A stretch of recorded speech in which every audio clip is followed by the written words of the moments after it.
What's good everybody, this is CP and welcome back to another fantasy basketball video.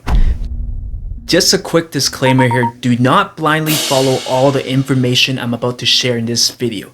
Like everybody else, I could be completely wrong. So the most important thing to do is do your own research and make your own final decisions. So let's not waste any more time and 走起吧. For amazing luck in fantasy basketball this year, make sure you like this video within the next 5 seconds. I wouldn't risk it. So today I'll take a look at a list of some potential sleepers and breakout players you might want to have on your draft list. Some of these players might be undervalued in your fantasy leagues and has a shot to either outplay their draft position or set new career highs across the board. Now, to be totally honest, I don't want to make this video too long, so I'm going to start by looking at some players from the Eastern Conference. Starting with Robert Williams of the Boston Celtics. I think he is one of my favorite potential breakout candidates to go after this year. He was actually a little bit of a surprise last year and didn't put up amazing fantasy stats, but still managed to average around 8 points, 7 rebounds, and 1 block per game. Keep in mind that Williams only started in 13 games and averaged 18.9 minutes a night, and despite all that, he ended off the season as a top 100 player in most standard leagues. Going forward, it seems like the Celtics are very high on him after giving him a 4-year extension this summer. So heading into this season, it looks like Williams is going to get a bump in playing time to the mid-20s and be the team's starting center. That type of playing time, I really think Williams can shatter his career highs and average a double-double. So if all goes well for Williams, I think that he should easily become a top 100 fantasy player. And optimistically speaking, even the top 60 should be within reach for him in most standard leagues. So hopefully by the time you do your drafts, websites like Yahoo, ESPN, Fantrax don't overrank Williams too much, and you can get him at a fair price. Now the next player I'm going to look at is Darius Garland of the Cleveland Cavaliers. And overall, I feel like he has potential to be one of the breakout players on this list as well. If we take a look at his stats, he took some huge strides from year 1 to year 2, posting career highs in points, assists, steals, threes, and field goal percentage. And overall, personally, I was most impressed with his offensive production as he was able to improve from being a 12-point player to almost 17.5 points a game. And for the most part, I still think Garland is very raw as a player and has so much more room to grow to take his fantasy game to the next level. So heading into this season, once again, we should see him see upwards of 30 minutes a night. And I really think Garland has a shot to average over 20 points and close to 7 assists per game.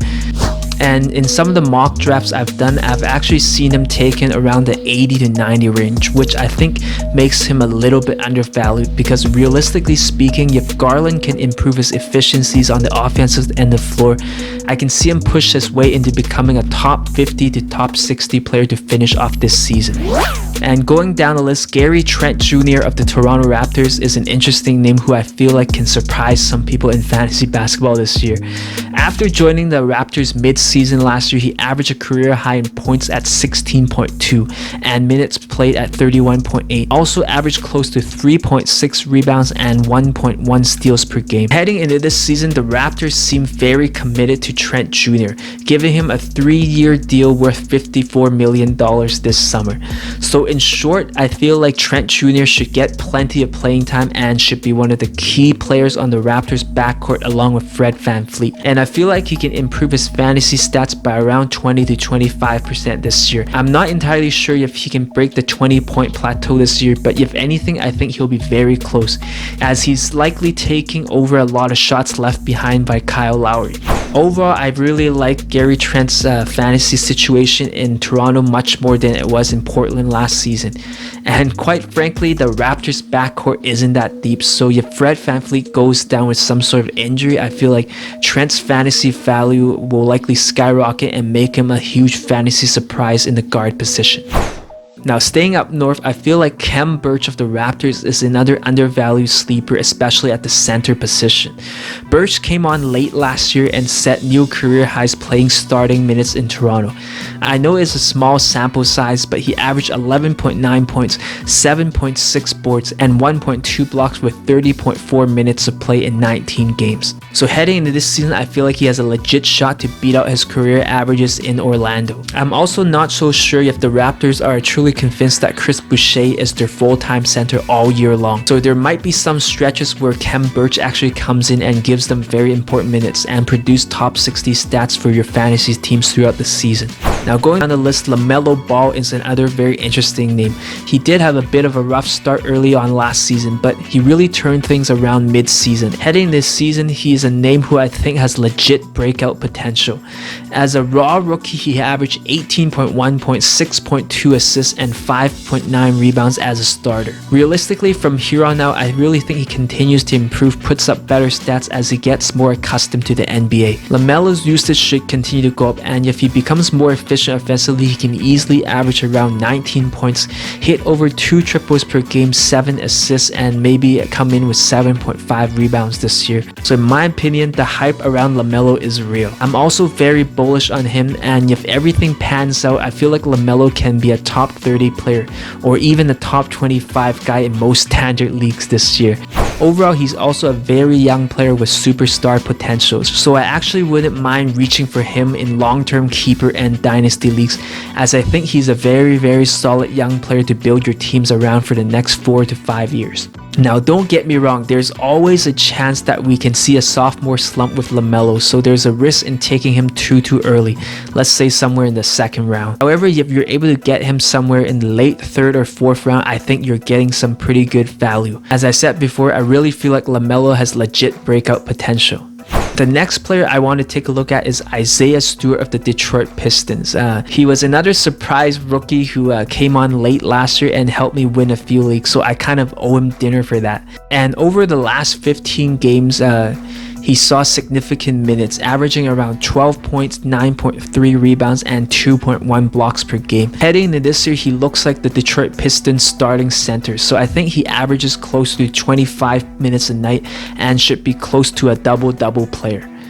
Now, centers are not a very deep position, especially in the mid to late rounds. So in my opinion, I feel like he is one of the best young centers to go after if you want that breakout potential. Just looking at his per 36 minute stats, Stewart has potential to give you 13 points, 11 rebounds, 2.1 blocks, along with some pretty good field goal percentage. In terms of value, I feel like if you can draft him outside of the top 100, there's a really good chance that he can outplay his draft position and be one of the biggest risers on your team this year. Now going down to Orlando, I feel like there are a few underrated sleepers who has some value for your teams, especially if you play in deeper leagues this year. First player I want to look at is Chuma Okiki. Some of you may not be very familiar with him, but we saw a very small sample size from him last year, and he provided some actually good stats for his starting minutes and showed plenty of upside. As a starter, he averaged 12.5 points, 4.9 rebounds, 2.9 assists, and most importantly, 1.6 steals in 30 minutes of play. And this was a 17 game sample size. So overall, I feel like he's a player with top 100 upside, especially if the Magic gives him opportunity to eat. Realistically, I don't think he even needs that many minutes to give you decent flyer stats. I think his defensive stats alone makes him a rosterable player, especially in deeper leagues. For now, he looks more like a second unit guy heading off into this season, and he's likely to come off the bench in Orlando. But in my opinion, I don't think the Magic are a playoff threat in the East, so if they do decide to trade off some of their assets mid-season, then Okiki might have another strong second half and be a huge difference maker for your teams during the playoffs. Staying in Orlando, Jonathan Isaac is another Magic player I wouldn't mind spending a later pick on.